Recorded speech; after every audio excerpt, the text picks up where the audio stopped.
Function of charge controller. Charge controller का function क्या है? Charge controller control device, control the energy coming from solar panel. Solar panel से जो energy आती है इसको कंट्रोल करते हैं, adjust the current and then send it to batteries. Charge controller device prevents overcharge and over discharge. देखिए, जब हमारे पास पहले इन्वर्टर नहीं आए थे ना, तो हमारे पास चार्ज कंट्रोलर होते थे। चार्ज कंट्रोलर क्या करते थे? चार्ज कंट्रोलर हमारे पास बैटरी के साथ हम लगवाते थे ताकि हमारा बैटरी ओवरहीट ना हो जाए। ठीक है, उस हीट से बचने के लिए ये हम सबसे पहले सोलर के साथ ये आए थे, उसको ओवरचार्ज से बचाते थे। ठीक है, तो charge control device divided into 2 SPWM pulse width modulation एक टेक्निक है जो हमारा मॉडर्न सिस्टम है जिसमें आपका इन्वर्टर में भी अप्लाई होता है। ठीक है, and MPPT maximum power point trekking. फिर कंसेप्ट के बाद ये दो चीजें आ गई। ठीक है, तो ये power maximum power point tracking आ गया और यहाँ पे पीडब्ल्यूएम टेक्निक आ गई। इसको हमने इन्वर्टर में इम्पोज किया। पहले हमारे पास जस्ट चार्ज कंट्रोलर होते थे, वो बैटरी को 12 वोल्ट देते थे, 10 एम्पीयर, आगे ज्यादा करंट नहीं जाने देते थे। बैटरी चार्ज होती थी तो वो ब्लैक आपका चार्ज एलईडी लाइट वो ब्लिंक कर जाती थी कि आपका सिस्टम चार्ज हो गया। DC off grid solar system charge controller, ये पहले जमाने में, ये आज से कोई 10-12 साल पहले जैसे नए नए सोलर सिस्टम आए थे, तो यहाँ पे हमारे पास क्या होता था, सोलर पैनल लगा होता था, इसका प्लस माइनस इधर जाता था चार्ज कंट्रोलर में, उसके साथ बैटरी लगी होती, फिर हमने डीसी लोड दे रहे थे। लेकिन इसमें हमारे पास एसी का ऑप्शन नहीं था, हमने सिर्फ इसको डीसी के तौर पे इस्तेमाल करना था। फिर हमने चाहा कि यार हमें डीसी फ्रिज कौन लेगा, एसी कौन, डीसी कौन लेगा। तो हमारे पास ये एक सवाल, देखिए जब भी कोई दुनिया में कोई चीज इजाद होती है ना, तो उस पर रिसर्च करके उसको मॉडिफाइड किया जाता है। जिस तरह सबसे पहले आपकी लाइट निकोला टेस्ला ने इजाद की थी, तो उस टाइम उसने वो डीसी इजाद की थी। फिर क्या मसला आ गया, डीसी को हम दूर दराज तक ट्रांसमिट नहीं कर सकते थे। अगर एक जनरेटर, यहाँ बड़ा जनरेटर जीसीटी में रख लो ना, तो ये मुश्किल है कि आपके बड़ाबेर तक इलेक्ट्रिक सप्लाई ले जाए, वो जाया हो जाएगी रास्ते में। फिर इन्होंने सोचा कि यार हमें ऐसा एक सिस्टम लेना चाहिए जो दूर दराज तक लॉन्ग ट्रांसमिशन कर सकें। डीसी को हम ज्यादा से ज्यादा 20 किलोमीटर तक ट्रांसमिट कर सकते हैं, इससे ऊपर नहीं कर सकते। तो फिर इन्होंने क्या किया, इन्होंने वो एसी सिस्टम इजाद कर लिया, अल्टरनेटिंग करंट जनरेटर आ गए, वंडीग्राफ जनरेटर। उससे फिर क्या हुआ, उसको हम वोल्टेज स्टेप अप करते जा रहे थे, स्टेप अप, जिस तरह 220 केवी लाइन हो गई, 500 केवी, तो वो दूर दराज अब शहरों कराची तक यहाँ से सप्लाई जा रही, लाहौर तक जा रही, तो रिवर्शन आ गई। इस तरह सोलर सिस्टम में हमारे पास चार्ज कंट्रोलर होते थे जो सिंपल पैनल के साथ कनेक्ट होते थे। इसमें बाकायदा आपको टर्मिनल मार्क किए होते हैं कि ये आपका पॉजिटिव है, ये आपका नेगेटिव है, फिर पॉजिटिव, फिर नेगेटिव, फिर पॉजिटिव नेगेटिव लोड के साथ। लेकिन इसमें हमारे पास क्या था, एसी सिस्टम नहीं था। फिर हमने क्या किया, DC off grid solar system. ये DC off grid, off grid वो होता है जिसमें आपके पास लाइट इन्वॉल्व नहीं होती, जस्ट आपका सोलर सिस्टम होता है, आपने छत के ऊपर लगा दिया है और आपने यहाँ पे लाइट दे दी है। This is called off grid system. ठीक है, तो यहाँ पे क्या है कंसेप्ट, चार्ज कंट्रोलर है, बैटरी है, यहाँ पे लाइट्स लगी। ग्रिड, ऑफ ग्रिड जिसमें आपके पास इलेक्ट्रिसिटी इन्वॉल्व नहीं होती, जिसमें वाटर का कोई दखल नहीं होता। हाइब्रिड पीडब्ल्यूएम एंड एमपीपीटी क्या चीज है, थोड़ा कर सकते हैं। पीडब्ल्यूएम कहते हैं पल्स विड्थ मॉड्यूलेशन को। Charge control devices can be explained as electrical switch between battery. The switch can be quickly switched on and off. Therefore, desired voltage can be obtained to charge the batteries. Charge current will be stored. अच्छा, जो inverter में जो switching time होती है ना, ये 300 से 400 nano seconds में ये स्विचिंग करता है, वो भी पीडब्ल्यूएम की मदद से करता है, पल्स विड्थ मॉड्यूलेशन। इसमें पल्स आता है सप्लाई का, तो इसकी जो टाइमिंग है वो 300 से 400 नैनो सेकंड्स में ये कंडक्ट करता है। फिर मैक्सिमम पावर पॉइंट ट्रैकिंग जो है टेक्नोलॉजी है, जो अभी हमने लास्ट स्लाइड्स में पढ़ लिया इसको। ठीक है, इसको आप दोबारा इसमें वो पढ़ लें क्या है। और सोलर कैरेक्टरिस्टिक स्टेजेस क्या है हमारे पास, जब भी कोई बैटरी चार्ज होती है तो हमारे पास डिफरेंट स्टेजेस में चार्ज होती है। एक को हम कहते हैं बल्क स्टेज कहते हैं, दूसरे को एब्जॉर्प्शन स्टेज, एक को फ्लो या ट्रिकल चार्ज। ट्रिकल चार्ज पे आपका क्या होता है, ये आपकी बैटरी क्या होती है, वो आहिस्ता आहिस्ता आपकी क्या करती है, डिविएट होती जाती है, कम होती जाती है। ठीक है, आपका बल्क जो स्टेज है वो आपके बल्क, मतलब आप फॉर एग्जांपल मैंने मोबाइल चार्ज कर दिया है और मोबाइल पे मैं एकदम सारे सॉफ्टवेयर ऑन कर लेता हूँ, यूट्यूब भी चला लेता हूँ साथ में हो, तो वो आपका बल्क स्टेज जो होता है वो ऑटोमेटिकली कांस्टेंट अब्जॉर्प्शन स्टेज पे चला जाता है। वो आपकी बैटरी एग्जॉस्शन स्टेज में चली जाती है। अक्सर ये होता है कि जब हम बैटरी को चार्ज करते हैं ना दिन के टाइम, तो आप कोशिश किया करें कि आप उस टाइम लोड ना लगाया करें, सोलर सिस्टम पे लोड ना लगाए, ताकि आपकी बैटरी को मैक्सिमम चार्ज मिले। लेकिन जब आप सोलर को, इन्वर्टर को बैटरी की कनेक्शन मतलब दी गई है, जब आपने नीचे उसके ऊपर अप्लायंसेस लोड डाला है, तो वो लोड तो आपका सारा आपके अप्लायंसेस ले रहे हैं, तो आपकी बैटरी को कम चार्ज जा रहा है। लेकिन जब आप पे लोड खत्म कर लेंगे तो आपके बैटरी को पूरा चार्ज जा रहा है। अगर इन्वर्टर से बैटरी को 14 एम्पियर मिल रहे हैं या 18, तो वो फुल मिलेंगे। हालांकि ये नहीं है कि आपका लोड डाइवर्ट हो जाए, आपके ज्यादा एम्पियर नीचे चले जाए, तो आपकी बैटरी जल्दी चार्ज होगी और आपका बल्क स्टेज ज्यादा होगा। दो स्टेज ऑफ चार्जेस, ये आपने पढ़ी, एग्जॉस्शन है, फ्लोट एक्सप्लानेशन है। फिर हमारे पास PWM, ये आपका इन्वर्टर सबसे पहले जो बने थे वो PWM के नाम से आए थे, पल्स विड्थ मॉड्यूलेशन। जी सर, अगर लोड के बगैर चार्ज हो तो फिर तो इसको इतना ज्यादा एम्पियर नहीं लेने चाहिए ना? नहीं, मतलब जितनी आपकी बैटरी चार्ज होती जाएगी ना, वो एम्पियर कम करता जाएगा। देखें सर, इस तरह होता है कि हमारे पास ये एक बैटरी है, ठीक है, इसको हमने 14 एम्पियर दे दिए, ठीक है। ये जब आप एम्पीटर से इसको चेक करते हैं ना, एक वो होती है थ्योरेटिकल बातें होती है, जब आप इसको चेक करेंगे तो ये आपका 14 एम्पियर ले रहा है। लेकिन जब जैसे आप वापस आते हैं ना 1 घंटे बाद इसको दोबारा एम्पियर मीटर से चेक करें, ये इस टाइम 9 एम्पियर लेगा, क्योंकि ये चार्ज हो गया, इसमें वो ये स्लो होता जाता है। जिस तरह आपके चार्ज कंट्रोलर में ऑप्शंस थे, टर्मिनल्स थे, इस तरह आपके पास इन्वर्टर में भी वो पॉइंट्स होते हैं, टर्मिनल्स होते हैं, ठीक है। बैटरी के लिए अलग होगा, पैनल के लिए अलग होते हैं, ठीक है, लोड के लिए अलग होता है। ये भी MPPT का है कि 12 वोल्ट बैटरी लगी है इसके साथ। अब ये कुछ फार्मूले हैं इसमें, ये डीसी पावर एनर्जी क्या कहते हैं। जब डीसी वोल्टेज करंट के साथ मल्टीप्लाई होता है तो आपके साथ पावर आ जाती है kilowatt hour. DC power multiply time in hours से, आपके पास टोटल डीसी पावर कितना है, इसको टाइम के साथ मल्टीप्लाई करें, आपके साथ एनर्जी आ जाएगी। VOC आपका कितना है, IC, और then theoretical DC power is VOC minus multiply IC, आपके पास टोटल पावर निकल आएगी। एक्चुअल पावर आपका किलोवाट होता है, ठीक है, कितना है, 430 करंट से, करंट को मल्टीप्लाई करें वोल्टेज से, आपके पास एक्चुअल पावर है। फिर F एक्चुअल पावर रन पर 2 और then energy will be 540 multiply 2, इसको 2 तो आपकी 1000 वाट, मतलब आपका 1 यूनिट खर्च होगा। 1 unit is equal to 1000 kilowatt hour, it's mean 1 kWh या 1000 वाट आवर। तो जब आप 540 वाट का लोड 2 घंटे के लिए इस्तेमाल करेंगे तो ये आपका 1 यूनिट साढ़ लेगा, ठीक है। इसमें आगे कैलकुलेशन आती है कि हमने लोड किस तरह निकालना है, यूनिट वो आप करेंगे।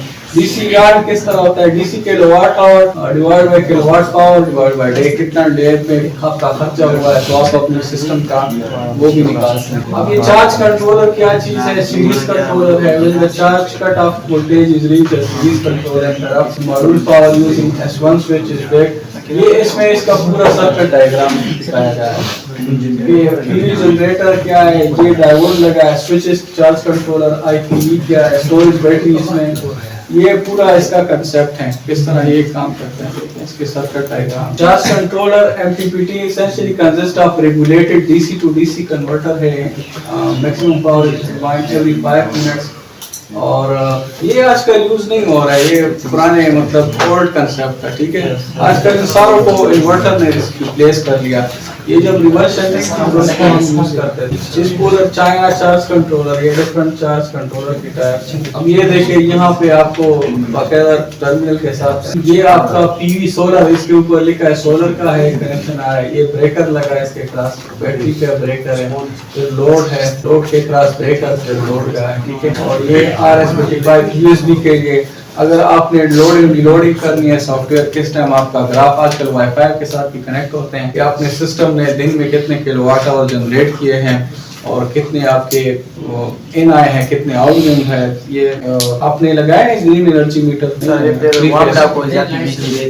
चार्ज कंट्रोलर का ये है नॉमिनल क्या है 8 to 10, मैक्सिमम पावर 150। अब सोलर इन्वर्टर्स आ गए। Inverter is one of the most important device equipped in solar energy. It's a device that convert direct current coming from solar और battery to alternating current which then electric grid uses its voltage and frequency must match the grid voltage. Single phase inverter आते हैं, 3 phase inverter आ रहे हैं। के दो किस्म के inverter है, एक सिंगल फेज है, एक तीन फेज। अब ये MPPT का सोलर चार्ज कंट्रोलर है, इसका DC ऑपरेट सिस्टम। इसमें आप देखें दो पैनल्स को क्या किया गया है, ये आपका सीरीज में नहीं है, पैरेलल में कनेक्ट प्लस प्लस के साथ है, फिर प्लस का ये आपका एक charge controller basic operating MPPT solar. ये फिर आपके लैपटॉप लगे ऐसी अपग्रेड विद जनरेटर। ये एक सिस्टम आ गया, इसमें लिखा है कि मतलब आपके पास टीवी से आपकी पैनल्स यहाँ आ गई। तो अब कोई बंदा आजकल इन्वर्टर में चांस ये भी है और ऑप्शन ये भी है कि आप इसके साथ UPS भी लगा सकते हैं, आप इसके साथ जनरेटर को भी टाई कर सकते हैं, ठीक है। लेकिन आपका शर्त है कि इसकी सिंक्रोनाइजेशन हो जाए। सिंक्रोनाइजेशन का वो जो प्रोसेस है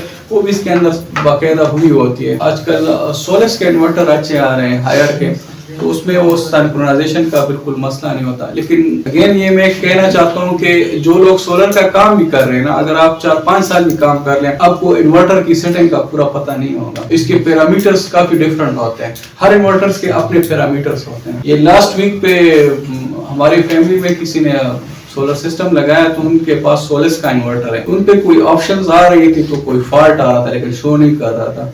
मुझे कॉल कर रहे थे कि इसमें वो E1 का ऑप्शन आ रहा है, क्या मसला हो सकता है। फिर मैंने उसको कहा डेटा शीट मुझे सेंड कर दे, तो डेटा शीट सेंड कर दी तो वो लो वोल्टेज का ऑप्शन था। इसमें हमारे पास रेंजेस होते हैं कि आपने इन्वर्टर को 180 से वोल्ट आपका पिक पॉइंट हो सकता है, या 160 पे। अगर कोई इलाके में आपके वोल्टेज कम आ रहे हैं, जैसे गाँव में अक्सर वोल्टेज कम होते हैं 165, 170, 180, तो आपने कोशिश करनी है कि आपने इन्वर्टर को कम वोल्टेज पे सेटिंग करनी है। अगर कम पे नहीं करेंगे तो आपका इन्वर्टर ऑफ लगेगा, ट्रिपिंग करेगा, वो काम नहीं करेगा, क्योंकि इसको जितने वोल्टेज मिलेंगे उसके बाद वो पिकअप करेगा। जो आपके हाइब्रिड इन्वर्टर है, ठीक है, हमारे पास हाइब्रिड है दो किस्म के, ये आगे आएंगे, ऑन ग्रिड है, ऑफ ग्रिड है, ठीक है। तो इसमें आपको जनरेटर का कंसेप्ट, इसमें आप जनरेटर भी लगा सकते हैं अल्टरनेटली। अगर आपका ऑफ ग्रिड काम नहीं करता ना, बैटरी खत्म हो गई चार्ज, तो आप इसके अगेंस्ट ऑपरेट को भी यूज कर सकते हैं। THD total harmonics distortion. Harmonics जानते हैं कोई? हार्मोनिक्स जब हम ये कुछ किस्म के लोड्स होते हैं जो हार्मोनिक्स क्रिएट करते हैं। जैसे आपके पास घरों में UPS लगे होते हैं, ये भी हार्मोनिक्स क्रिएट करते हैं। आपकी जो फर्नेसेस है जिसको हम, इसके अलावा रेडियोस हो गए, और आपके पास वो फ्लोरेसेंट ट्यूब नहीं होते थे पहले जमाने, चौक वगैरह, इंडक्टर, इसके इस्तेमाल से आपके पास हार्मोनिक्स कहते हैं बिगाड़ आता है। हमारे पास अगर एक आम सिग्नल ट्रेवल कर रहा है तो आम सिग्नल सही लेवल पे, फॉर एग्जांपल ये एक सिग्नल है, ये इस तरह ट्रेवल कर रहा है, ठीक है। लेकिन जब हार्मोनिक्स आएंगे तो ये इस तरह होगा जी, डिस्टॉर्शन आते हैं, ठीक है, बिगाड़ आता है सिग्नल में। तो इस बिगाड़ को हम क्या कहते हैं? हार्मोनिक्स कहते हैं। फिर इसमें अपने स्टेजेस होते हैं, फर्स्ट स्टेज हार्मोनिक्स है, सेकंड स्टेज है। तो ये मोटर्स की वजह से भी होता है, जो ज्यादा मोटर स्टार्ट में इनरश करंट ज्यादा लेते हैं। कोई भी आप मोटर या कोई चीज लगाते हैं वो स्टार्ट में करंट ज्यादा लेते हैं, फिर आहिस्ता आहिस्ता उसका कम, तो जो स्टार्ट में जो ज्यादा करंट, उसकी वजह से भी हार्मोनिक्स पैदा हो जाते हैं। आपका जो वेव फॉर्म होता है इसको हम थ्रू ऑसिलोस्कोप चेक कर सकते हैं, जिसे हम डिजिटल स्टोरेज ऑसिलोस्कोप कहते हैं। वोल्टेज, करंट, पावर, एनर्जी, अब ये कुछ फार्मूले हैं सिंगल। अच्छा, यहाँ पे अब मैं आपसे क्वेश्चंस कर रहा हूँ और आप लोग जरा इधर देखें। पावर फैक्टर क्या चीज है? The ratio between actual power and apparent power is called power factor. Yeah, the ratio between resistance and impedance is called power factor. Yeah, the ratio between voltage and current is called power factor. जो phase angle होता है current का, ठीक है। तो यहाँ पर हमारे पास डिफरेंट तारीखें आ गई, लेकिन यहाँ पे अगर फर्स्ट करो हम लेते हैं कि हमारे पास 220 वोल्ट आ रहे हैं और करंट है 10 एम्पियर का, तो पावर फैक्टर कितना होगा? 0.6 होगा। तो आप इधर देखिए आपकी पावर इधर कम आएगी, लेकिन अगर मैं इधर पावर फैक्टर 1 कर लूं तो आप इधर देख ले आपकी पावर कितनी आती है। तो इसको कैलकुलेट करें। इसमें आपको पावर फैक्टर की कंसेप्ट समझाता हूँ। इलेक्ट्रिकल एसी सिस्टम में पावर फैक्टर कितना वैल्यू रखता है, आप इसको करें शाबाश। 22 हो रहा जी। जी, अब उस ऊपर को करें 1320। अब देखें फर्क को, ठीक है। जब आपका पावर फैक्टर 0.6 होगा, कम होगा, तो आपकी पावर कितनी कम हो गई। इसलिए कंपनीज वगैरह सब कुछ कहते हैं कि हमारा पावर फैक्टर, ठीक है।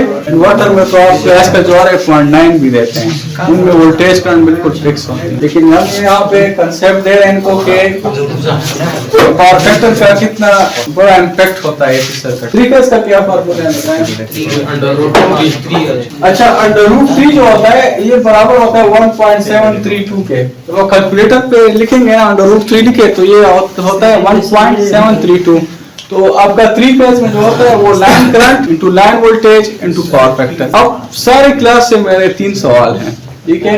Number 1, line to line voltage क्या होते हैं, फेज वोल्टेज क्या होते हैं, कौन बताएगा। ये कितना है, 484, और ये 220। और लाइन टू लाइन करंट क्या होता है, फेज करंट क्या होता है। जब एक लाइन के क्रॉस आप करंट चेक करेंगे ना कि एक लाइन, उसको फेज करंट कहते हैं, ठीक है। और जब आप मतलब आपके पास 2 लाइन है आर और बी, इसका अगर आप मिड पॉइंट पे चेक करेंगे तो उसको आप तो ये हमारे पास 3 फेज का है, ये सिंगल फेज का सर्किट।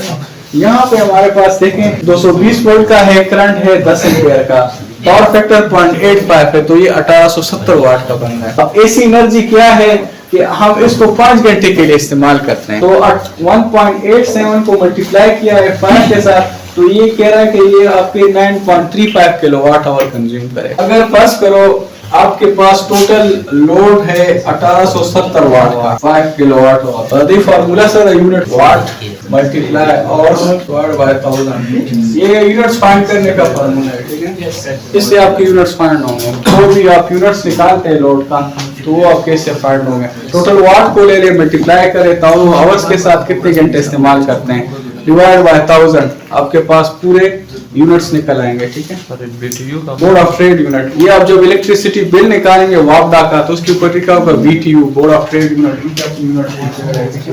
इस तरह आपके पास 3 फेज का, इसकी समझ आ गई, तब को आ गई। हम हमारे पास स्टैंडर्ड पावर फैक्टर है 0.85, ठीक है। हम हर जगह जिधर भी हम मतलब कंपनी का कोई पावर फैक्टर लेते हैं किसी भी जगह का, वो हम क्या करते हैं 0.85 को हम इसको एज्यूम करते हैं पावर फैक्टर को, ठीक है। 0.85 हमने अपना एक स्टैंडर्ड रखा है कि हमने 0.85 को एज्यूम करना है, इससे कम हम मानते नहीं है कि पावर, क्योंकि फिर ये होता है हमारे पास क्लासेस क्या चल रहा है। इसके बाद हमारे पास नेक्स्ट क्या है, इसमें ये अब आपको क्या दिखाई दे रहा है, एक सिंगल फेज सर्किट का वेव फॉर्म है और एक 3 फेज वेव फॉर्म। किसको मेरा फेज 2 है, ठीक है, और ब्लू जो लाइन है ये मेरा 3rd फेज है। तो इधर देखिए हमारे पास इस टाइम यहाँ पे ये स्टार्ट ले रहा है, यहाँ पे ले रहा है, तो ये दोनों पॉजिटिव साइकिल पे आ रहे हैं यानी। Yes sir. लेकिन ये लाइन क्या है, बिलोंग्स टू 0 है, क्योंकि ये नीचे आ रहा है, यहाँ पे कोई वेव फॉर्म नहीं। अगर हम देख लें तो यहाँ पे आपकी सप्लाई नहीं होगी, तो ये दोनों लाइन डिटेक्ट करेंगे तो 440 वोल्ट। इस तरह ये प्रोसेस चलता जाता है, एक लाइन टू न्यूट्रल कंजम्पशन में चलता जाता है, वो वेव फॉर्म से इस तरह। और इनके दरमियान जो फेज डिस्प्लेसमेंट होती है वो 120 डिग्री का होता है, 120 डिग्री पे होती है, ठीक है। और सिंगल फेज में जो फेज डिस्प्लेसमेंट होता है वो 90 डिग्री होता है, ठीक है, 120 डिग्री होता है। अच्छा, इसके बाद आगे फेज एंगल का चक्कर आ गया। जिस तरह आपको मैंने बताया कि पावर फैक्टर होता है फेज एंगल का, वोल्टेज और करंट के दरमियान। ये देखिए जब आपका इधर से मैंने 2 लड़कों को कहा कि आप भागें पिटाक से, ठीक है, मेन गेट से। आपका क्या नाम है, ज़ैद, ये ज़ैद है, और आपका क्या नाम है, आसिफ। इसको मैंने कहा कि आप लोग भागें। अब ज़ैद जो है ये बड़ा तेज भाग रहा है, ये डायरेक्ट इधर पहुंच गया, लेकिन जो आसिफ है ये कभी इधर जा रहा है कभी उधर है। तो वेव फॉर्म में जो सबसे पहले आपका करंट या वोल्टेज पे डिपेंड करता है कि आपका करंट आगे है या पीछे है, आपकी वोल्टेज आगे है या पीछे। ये कंसेप्ट, इस तरह हमारे पास सर्किट्स होते हैं, एक रेजिस्टिव सर्किट होता है, एक इंडक्टिव, एक कैपेसिटिव, ठीक है। रेजिस्टिव में क्या होता है, करंट वोल्टेज के साथ सीधा चलता है, एक साथ खत्म होते हैं, इसलिए इसका पावर फैक्टर मैक्सिमम होता है। एक लीडिंग कंसेप्ट है, एक लैगिंग कंसेप्ट है, ठीक है। कभी वोल्टेज आगे कभी करंट पीछे। तो इसकी वजह से आपका क्या होता है, आपके वेव फॉर्म पे फर्क पड़ता है, आपका पावर फैक्टर कम होता है ज्यादा होता है। क्लियर हो गया, अब ये देखें रेजिस्टिव लोड क्या है। अमीर साहब वो है रेजिस्टिव लोड टाइप्स कौन कौन से हैं? What are the types of resistive load? आप बताएं रेजिस्टिव लोड के टाइप्स क्या हैं? सम एग्जांपल्स बताएं। इस रूम में रेजिस्टिव लोड कौन सा है? सर ये हो गया टर्ची ये आपके पास रेजिस्टिव लोड है। इंडक्टिव लोड वो लोड जिसमें आपके पास वाइंडिंग होती है उसको इंडक्टिव Coil होता है। मशीन है कंपनी, इसमें आपको सारे लिखे गए हैं, मतलब आप इसको क्लियर, आपका कंसेप्ट भी क्लियर हो जाएगा कि क्या चीज है। ये रेजिस्टिव लोड वो होता है जिसमें ना कोई आपका इंडक्टर लगा हो ना आपका कोई कैपेसिटर हो, सिर्फ रेजिस्टिव हो, और ये आपकी इम्प्रूवमेंट के लिए होता है, बिजली को इम्प्रूव करता है, परफेक्ट इम्प्रूवमेंट है। कैपेसिटर लोड क्या है? वो लोड जिसमें आपके पास load consisting of capacitor and voltage and current out of phase and current lead. Capacitor load में करंट लीड करता है वोल्टेज को। क्या हो जाता है? करंट को क्या करता है? लीड करता है। अब रेजिस्टर को देखें, एक साथ खत्म हो रहे हैं। ये देखें कैपेसिटर में क्या करता है? करंट लीडिंग करता है। इंडक्टर में क्या करता है? करंट लैगिंग करता है। क्यों? इंडक्टर क्या करता है? करंट को जाया करता है, वोल्टेज आगे निकल जाते हैं, करंट पीछे। कैपेसिटर में क्या होता है? कैपेसिटर चार्ज वोल्टेज को स्टोर करता है। जब आप कोई कैपेसिटर लगाते हो तो वो चार्ज करता है, तो करंट निकल जाता है, वोल्टेज पीछे रह जाते हैं। ठीक है, तो ये हमारे पास कुछ इसमें कंसेप्ट है। फिर पावर फैक्टर आ गया, जिसकी मैं आपको बात कर रहा था। ये सबसे मेन चीज है। पावर फैक्टर क्या है? P equal to VI cos pi single phase cos pi T by VI cross KW by KVA R by Z। ये हमारे पास, और ये इनका पावर ट्रायंगल है पावर फैक्टर का। फेज एंगल आपका P1 actual power, true power यहाँ से शुरू होता है, ये आपका रिएक्टिव पावर है। हमारे पास पावर फैक्टर में मैं आपको थोड़ा पावर फैक्टर का कंसेप्ट समझाता हूँ। पावर फैक्टर है क्या चीज? आपने कभी ग्लास में पेप्सी डाली है या यस सर। उसमें इस तरह होता है कि जब आप किसी ग्लास में पेप्सी या सेवन अप डालते हैं तो यहाँ तक आपका जार आ जाता है, नीचे आपका शरबत होता है। लेकिन थोड़े एक मिनट बाद क्या होता है? वो जार गायब हो जाता है, थोड़ा शरबत रह जाता है। ये जो पूरा इलाका है इसको हम KVA कहते हैं, यहाँ से यहाँ तक। ठीक है, लेकिन यहाँ से यहाँ तक इसको किलोवाट कहते हैं। असल में किलोवाट होता है कि ये एक्चुअल पावर जिसे हम खुद खा सकते हैं, पी सकते हैं। ये होता है जिसे हम यूज नहीं कर सकते, बस हवा में गायब हो जाता है, चलता रहता है जी। इसको हम कहते हैं एपरेंट पावर। और एक होता है रिएक्टिव पावर। रिएक्टिव पावर फिर वो पावर होता है जो इन दोनों को ठीक करने के लिए होता है। हम क्या करते हैं कि इसके अक्रॉस हम कैपेसिटर्स लगाते हैं। कैपेसिटर लगाने से वो क्या करता है? वो चार्ज स्टोर करता है, फिर सर्किट को देता है वापस, तो वो आपका रिएक्टिव पावर आता है। तो reactive power power factor improvement के लिए हम यूज करते हैं। किस तरह पावर फैक्टर को इंप्रूव करते हैं? कंपनियां 10-10 लाख के पैनल्स बनाती हैं, PFI जिसे हम पावर फैक्टर इंप्रूवमेंट पैनल्स कहते हैं, कैपेसिटर बैंक्स लगाते हैं, क्योंकि उनको पावर फैक्टर ज्यादा चाहिए होता है। वापडा वाले फिर पेनल्टी लगाते हैं पावर फैक्टर। अब ये देखें reactive power, total power, real power. ठीक है, अक्सर चाय बनाते हो तो जाग सा आ जाता है, थोड़ी देर बाद वो गायब हो जाता है, चाय नीचे। वो आपका असल में अपरेंट जाहिरी पावर होती है। अब बज़ाहिर एक बंदा आपको बड़ा दिखाई दे रहा है, यार ये बड़ा अमीर बंदा है, लेकिन बीच में उसके पास कुछ नहीं होता है। तो हर किसी की अपनी वो होती है ना, एक होता है एक्चुअल, एक होती है आपकी हकीकी जिसे कहते हैं, हकीकत पे मसला कि आप किस तरह है। एक होते है जाहिरी, अपने आप को बड़ा शरीफ समझता है और ये करता है। दो आपके पास फेसेस होते हैं किसी भी चीज को। इस तरह पावर फैक्टर में हमारे पास है, एक है हकीकी पावर, एक्चुअल पावर, एक है अपरेंट पावर, जाहिरी। ट्रांसफार्मर की रेटिंग हम अपरेंट पावर में क्यों लेते हैं, जाहिरी में? वजह क्या है किसी को पता है? हर ट्रांसफार्मर के ऊपर KVA लिखा होगा, KW नहीं है। मोटर्स के ऊपर किलोवाट लिखा होता है। कुछ इसके बारे में किसी को पता है? Why rating of transformer is in KVA not in KW? जी देखिए, मोटर जो होता है हमें पता होता है, जिस तरह आपके भाई ने कहा कि इसमें सिर्फ या तो इंडक्टिव लोड होगा, कॉइल होती है इसके ऊपर, हम इसकी रेटिंग किलोवाट पे, 1 किलोवाट का मोटर है। अब ट्रांसफार्मर जो बंदा बनाता है उसको ये पता नहीं कि इसके ऊपर ये रेजिस्टिव लोड डालेगा, इंडक्टिव डालेगा, कैपेसिटिव डालेगा। ठीक है, तो उसकी रेटिंग वो KVA में रखता है। ठीक है, वो मार्जिनली ज्यादा रखता है कि मतलब अगर इस पे कोई लोड डालता है तो उसका पता नहीं। लेकिन एक्चुअल पावर जो होता है, एक्चुअल में इतना पावर उस पे नहीं डल सकता, वो आपका डिपेंड करता है आपके पावर फैक्टर। अगर आपका पावर फैक्टर 1 है तो ये 100 किलोवाट लोड उठाएगा, अगर 0.9 है तो ये 90 किलोवाट लोड उठाएगा, अगर 0.8 है तो 80 किलोवाट ट्रांसफार्मर उठाएगा, अगर 0.7 है तो 70। ठीक है, और इसका फार्मूला भी यही है कि एक आ गया KW by KVA। For example आपका ट्रांसफार्मर 100 KVA का है और ये 80 किलोवाट, तो आपका पावर फैक्टर आ गया 0.8।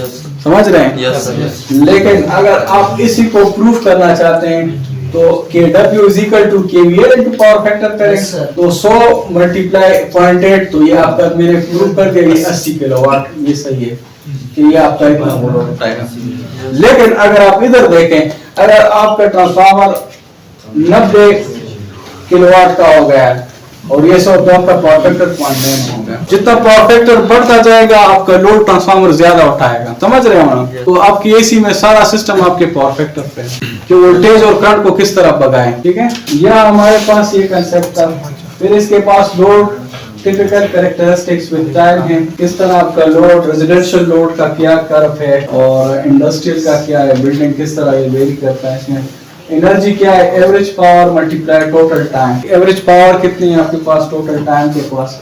फेज एंड लाइन वोल्टेज ये कंसेप्ट जो आपको बता रहे थे, फेज एंड लाइन वोल्टेज क्या है, दो लाइनों के दरमियान जो वोल्टेज होते हैं इसको लाइन वोल्टेज कहते हैं। एक फेज और एक न्यूट्रल के दरमियान जो वोल्टेज इसको phase voltage. LV 440 MV 11 medium voltage 11,000 kV होते हैं, HD 132 kV 220 वोल्टेज रेंजेस हैं इसमें। एक्स्ट्रा लो वोल्टेज बिलो 70 होते हैं, low voltage up to 1000, medium 1000 से 35 kV तक होते हैं, हाई वोल्टेज 35 से 230, एक्स्ट्रा हाई अबव 230 और अल्ट्रा हाई अबव 800 के। चाइना में आजकल 1500 kV पे ट्रांसमिशन हो रही है, 1500 kV पे, पाकिस्तान में 500 kV पे पहुंच गई है, ठीक है? लॉस कम से कम होता होगा जी, जितनी आपकी वोल्टेज ज्यादा होगी आपका करंट कम होता जाएगा, आपको कंडक्टर का साइज कम पर, लेकिन आपकी फ्रीक्वेंसी पे फर्क पड़ता है। वो लोग ज्यादातर अमीर लोग हैं, वो कंट्री वाले। अब अमेरिका को देखे, अमेरिका ने अपनी 60 हर्ट्ज फ्रीक्वेंसी रखी है, उधर कोई बंदा मरता ही नहीं है बिजली से, 110 वोल्ट होता है। हमारे पाकिस्तान इंडिया गरीब मुल्क है, मशरिकी वस्ता के ईस्ट, ये इतनी हाई फ्रीक्वेंसी नहीं रख सकते। हमारे पास इतना कॉपर के लिए पैसे नहीं होते कि बड़े बड़े कंडक्टर लगाए हों, तो वो क्या होता है यहाँ पे 220 वोल्ट होते हैं, वो वोल्ट पे सारा सप्लाई। यूरोप में भी सर ये यूरोप में सिर्फ अमेरिका ज्यादा 60 होता है, बाकी सारी दुनिया में। तो अमेरिका ने अपना एक स्टैंडर्ड बनाया हुआ है, वो ज्यादातर सेफ्टी और प्रोसीजर को फॉलो कर रहे हैं। फिर ये कुछ फार्मूले हैं, ये अपने साथ लिख लें कि पावर एंड डीसी सर्किट किस तरह मालूम होता है। ये भी वही है, टाइप्स ऑफ सोलर साइजिंग है, एसी ऑल ग्रेड का है। ये एक सिंगल लाइन डायग्राम है, ठीक है? ये आपके 4 सर्किट, ये इन्वर्टर है, ये मीटर लगा है, लोड लगा है, DC and AC of grade system है ये। इसको भी देख ले, ये स्लाइड्स आपको सेंड करता हूँ, फिर इसको आप थोड़ा सर्च कर लेंगे। ये भी ऑन ग्रेड सिस्टम है, ऑन ग्रेड इसमें वापडा भी इन्वॉल्व है और सोलर भी, मतलब अगर जनरेशन नहीं हो रही तो इन्वर्टर आपका वापडा से चलेगा, ठीक है? तो बैटरी चार्ज करेगा। अगर वापडा भी है, सोलर भी है, तो ये सिर्फ फिर सोलर पे चलेगा। Anti isolating refer to the condition of DG. DG कहते हैं डीजल जनरेटर को, ये शॉर्ट फॉर्म लोग यूज करते हैं डीजी का, डीजी कहते हैं diesel generator. It continues to keep the circuit with power even after power from the electric utility grid has been off। इसमें बकायदा लिखे गए शॉर्ट सिंपल डेफिनेशन है, इसको भी आप थोड़ा ये याद कर लें। ग्रिड टाइप सिस्टम क्या है, ये अब देखिए on grid system with diesel generator, इसके साथ ATS लगा होता है। ATS कहते हैं ऑटोमेटिक ट्रांसफर स्विच को, ठीक है? इसने सोलर का काम किया है शायद, अब चोंजवर जो लगा है ना इसको ATS, इसके साथ इन्वर्टर के साथ लगा, कभी आप वापडा पे करते हैं, कभी जनरेटर पे करते हैं। ये सोलर हाइब्रिड सिस्टम है, ये हाइब्रिड ज्यादातर लोग लगा रहे हैं। इसमें UPS का, in case of no solar it will act as a UPS। ये सबसे बेस्ट है हाइब्रिड घरों के लिए। अगर आपका लाइट नहीं है ना, सोलर भी नहीं है, तो ये एज अ UPS इन्वर्टर काम करेगा, ठीक है? आपकी सप्लाई देगा बैकअप। अब जिस तरह मौसम होगा इसमें कोई सोलर सिस्टम काम नहीं करेगा, ठीक है? मेरे घर में खुद नहीं कर रहा था सुबह के टाइम, तो इस टाइम अगर आपके साथ बैटरी हो तो वो UPS काम करेंगे। एक तो UPS भी आप लोगों ने अगर और जब आपने इन्वर्टर ले लिया, सोलर सिस्टम कर लिया, फिर घर में UPS रखने की जरूरत नहीं है, तो उसके साथ बैटरी लगाए। लेकिन बैटरी आजकल महंगी है, 3,85,000 तक सिस्टम बनता है 5 किलोवाट की बैटरी का, ठीक है? अभी आजकल जो लीड एसिड की बैटरी है वो भी 52,000 54,000 पे पहुंच रही है, तो लीड एसिड जल्दी खराब हो जाती है। आप कोशिश करें इसमें लिथियम आयन की बैटरी मिलती है। एक बैटरी 3,98,000 रुपए की है। एक बैटरी लगा रहे आप जी 48 वोल्ट की है, 3,98,000 तक होती है बैटरी प्राइस है। ये अपग्रेड इसमें बैटरी आएगा, उसमें पूरी डिटेल आपके पास जो किस्म की बैटरी मार्केट में इसमें क्या क्वालिटी है उसको हम डिटेल में पढ़ेंगे। ये अपग्रेड साइन वेव इन्वर्टर है, वही पावर रेटिंग एफिशिएंसी ये इसकी वो डेटा शीट पढ़ ले, वही चीज but reverse under and over voltage protection है कि अगर आपकी वोल्टेज कम हो गया है ज्यादा हो गया ओवर वोल्टेज इसमें इसकी प्रोटेक्शन है। आउटपुट इसमें आजकल जो इन्वर्टर है इसमें आपकी इलेक्ट्रिक शॉक से भी इसमें भी वो प्रोटेक्शन आई है, बाकायदा वो सर्ज अरेस्टर का ऑप्शन होता है आर्थिंग का, उसमें ये मतलब इनकी स्पेसिफिकेशन हर लिहाज से पूरी है। महंगे हैं एक इन्वर्टर आजकल तकरीबन अच्छा जो इन्वर्टर है 4,80,000 का, 5 लाख का। नॉमिनल जो इन्वर्टर है जैसे फ्रोनस वगैरह हो गया वो तकरीबन 2,20,000 पे पहुंच गए। अच्छे भी है बुरे भी है। और इन्वर्टर में ये है कि अगर इन्वर्टर में कोई मामूली पार्ट भी आ गया ना, एक कार्ड भी खराब हो गया, 20,000 से कम खर्चा तो जहन में ना रखें, 20 से 25,000 आपका। हाइब्रिड इन्वर्टर क्या है, 5 kVA का सिस्टम है, प्योर साइन वेव है, ये भी पर डे मैक्सिमम पावर है कितनी है इसकी पूरी specific inverter on grid inverter 3 kVA to 200 kVA में है। हुआवे के 3 kVA से लेकर 200 kVA तक आपके इन्वर्टर अवेलेबल है मार्केट में, ठीक है। इसमें आपके काफी एनालिसिस है। रेजिडेंशियल पीवी सिस्टम है, ये देखें ये आपका एक रेजिडेंशियल पीवी सिस्टम है। इसमें किस तरह ये मॉनिटरिंग करता है, पावर कहाँ से आ रहा है, मीटर है, स्मार्ट पावर सेंसर लगे थे, बैकअप पावर RS485।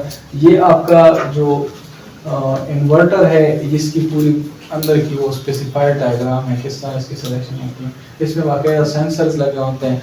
RS485 जो है ये केबल यूज होता है USB के लिए। ऑन ग्रिड इन्वर्टर क्या है ये देखिए, ये इन्वर्टर के अंदर सर्किट डायग्राम है इसकी, MPPT circuits, LC conductance capacitance filters लगे होते हैं, output EMI filter, AC SPD कहते हैं सर्च प्रोटेक्टेड डिवाइस को।